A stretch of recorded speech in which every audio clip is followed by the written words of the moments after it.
He is New York City Mayor Michael Bloomberg, and he has some incredibly disturbing and polarizing comments about the stop and frisk law.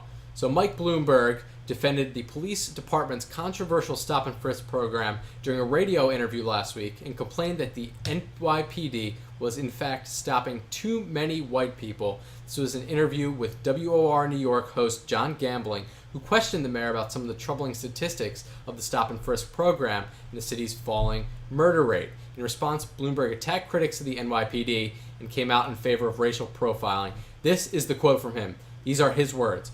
One newspaper and one news service, they keep saying, oh, it's a disproportionate percentage of a particular ethnic group.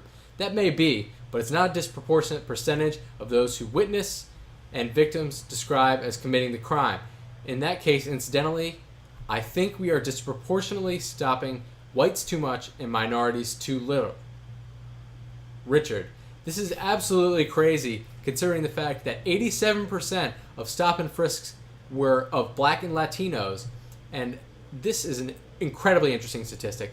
106%, this is the rate at which black men between the ages of 14 and 24 were stopped, meaning that total there were more stops of these black men in this 10-year range than the amount of people. So that means that each person has probably been stopped at least once, if not more. 1.115 times. Yeah. No, I hear insane. you.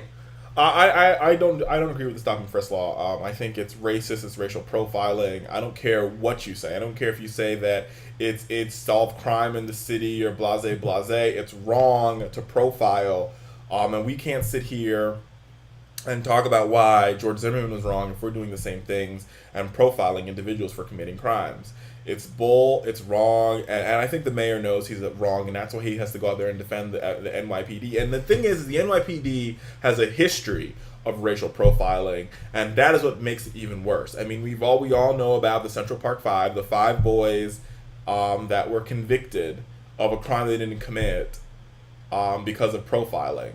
So there's a big problem here in the city of New York. Even though it's one of the most diverse cities, it has a lot of profiling issues with the NYPD. And I think the mayor needs to stand up, just like he stand up for people, just like he stand up for guns or against guns. He needs to stand up against racial profiling.